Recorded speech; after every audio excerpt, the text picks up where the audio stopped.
po ba ang naaamoy ko, Papa? May burger, spaghetti at fried chicken din po ba rito? Oo, meron din pero hindi kagaya nung nabibili sa restaurant. Huwag ka mag-alala. Kayang-kayang lutuin niya ng auntie mo. Masarap magluto yung pinsan ko na yan. Sigurado ako, marami kang matitikman dito lutong Pinoy. Manong, sing ka na?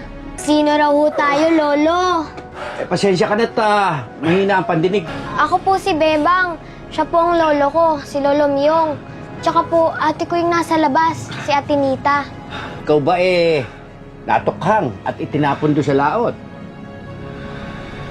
Sabi ko na nga ba, imposible. Ang gwapo niyo po kasi tapos naka-uniforme po kayo nung nakita namin kayo sa laot. Bakit po? Hindi naman po yun masama Tsaka, crush lang naman po yun Paghanga. Parang kumukuha lang po ako ng inspiration sa kanya. Pampangiti. Aba? So, ang ibig mo sabihin yan, dalaga ka na? Ikaw ba, ate, yung crush mo sa banda, imo, hindi naliligo. Maati.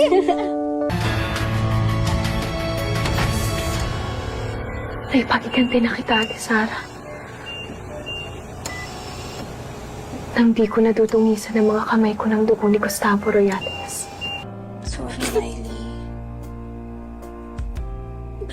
Ang hirap palang umasa sa wala, Mahirap maging ilusyonada.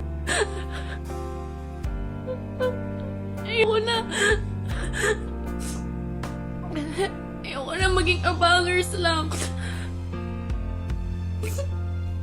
Mag-move on na talaga ako.